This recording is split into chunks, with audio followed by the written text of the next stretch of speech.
materialnya. Terus ada biaya tenaga kerja langsung, karena ketika memproduksi suatu barang kan butuh karyawan yang mengerjakan pekerjaannya.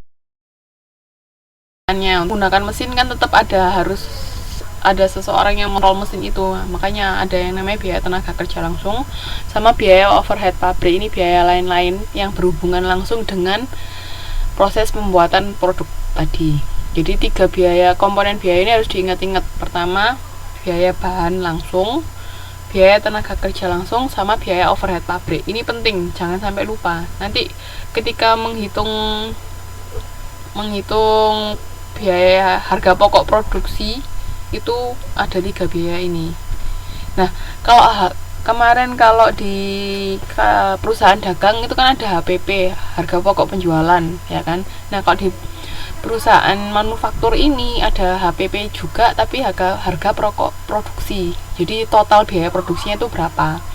Nanti setelah ditambah komponen-komponen lain baru ketemu harga pokok penjualan. Jadi ada 2 HPP-nya. Ada harga pokok produksi sama harga pokok penjualan.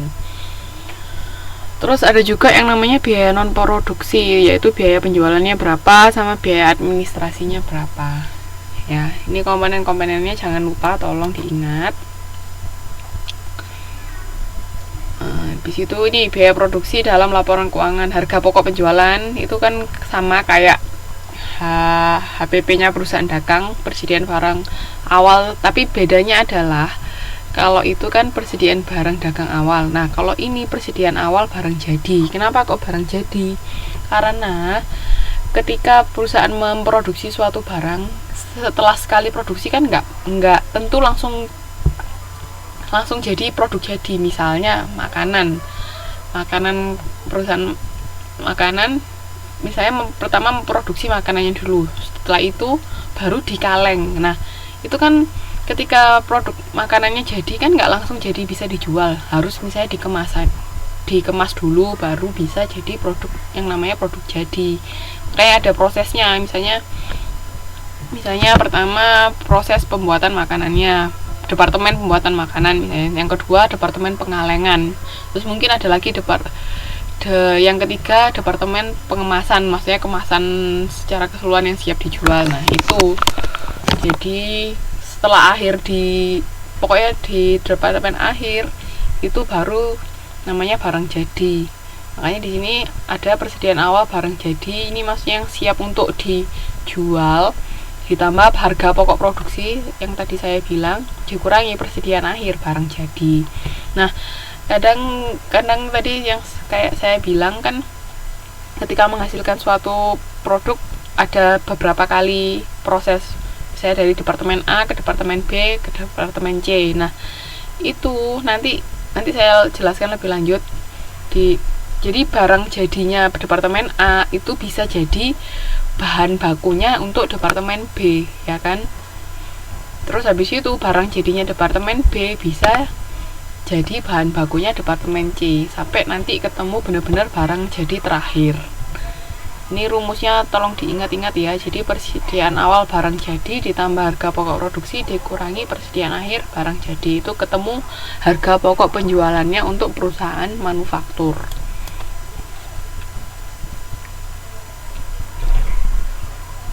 Terus nih, laporan harga pokok produksi. Nah, harga pokok produksi ini yaitu barang dalam proses awal. Jadi kan ketika barang akan diproduksi awal, ditambah biaya bahan langsung, ditambah biaya tenaga kerja langsung, ditambah biaya dikurangi barang dalam proses akhir. Nah, 3 biaya ini tadi namanya biaya apa? Biaya bahan langsung, biaya tenaga kerja langsung, sama biaya overhead pabrik tadi namanya biaya apa? Masih ingat nggak?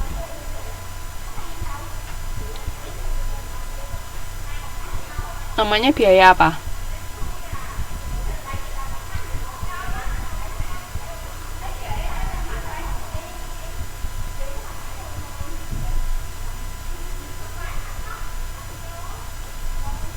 Tiga biaya tadi namanya biaya apa?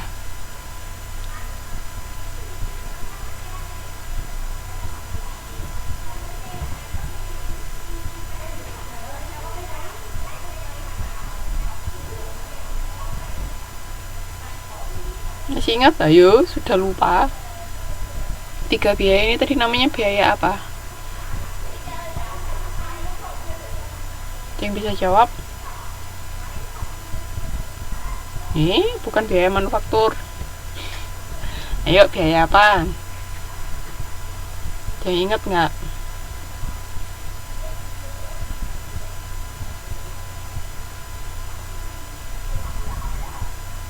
Biaya apa?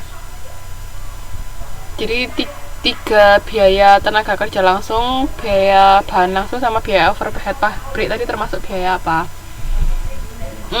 Mbak Vera benar. Halo?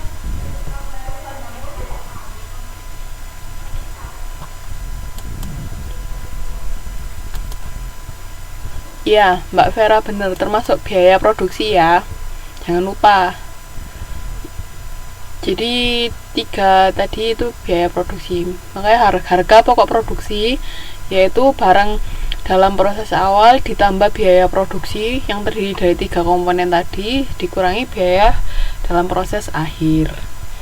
Nah, kalau untuk biaya bahan langsung itu persediaan awal bahan bakunya berapa ditambah pembelian bersih dikurangi persediaan akhir. Oke. Itu ini rumus-rumusnya jangan lupa ya. Jadi alurnya.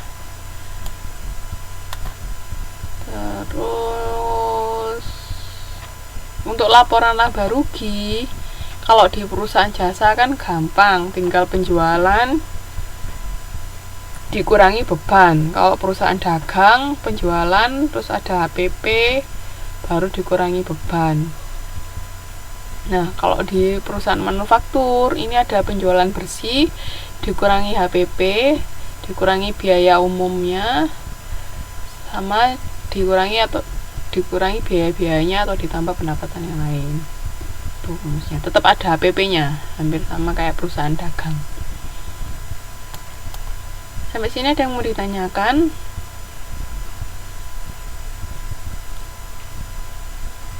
Nah, persediaan barang dalam perusahaan manufaktur itu ada persediaan bahan baku, ada persediaan barang dalam proses, sama persediaan barang jadi. Nah, kira-kira persediaan barang dalam proses ini maksudnya apa?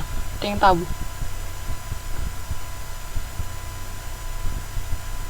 Persediaan barang dalam proses maksudnya apa?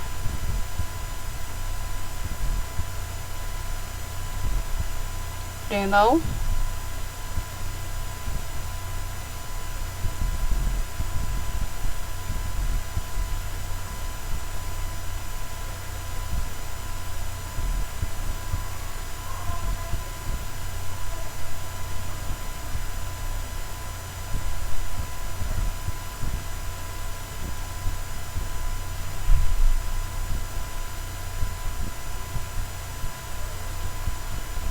Iya, benar. Jadi barang dalam proses itu barang yang masih dalam proses produksi, kayak tadi saya bilang, misalnya barang jadinya departemen A itu kan bisa jadi bahan bakunya departemen B. Nah, itu namanya masih barang dalam proses. Jadi belum benar-benar jadi suatu barang yang bisa dijual ke konsumen, masih dalam proses produksi.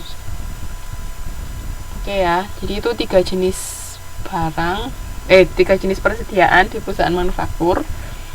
Ada persediaan bahan baku, ada persediaan barang dalam proses, sama persediaan barang jadi. Lalu, nah, sampai sini ada yang mau ditanyakan sebelum kita masuk ke akuntansi biaya pesanan? Jadi nanti di sini ada biaya pesanan sama biaya apa ya satunya, saya lupa. Kalau pesanan ini berdasarkan pesanan. Jadi perusahaan akan memproduksi barang hanya kalau ada pesanan. Nah, tapi kalau satunya tadi itu akuntansi biaya proses kalau nggak salah. Yang ada departemen A, departemen B, departemen C. Itu bedanya ya. Ada yang mau ditanyakan nggak sampai sini?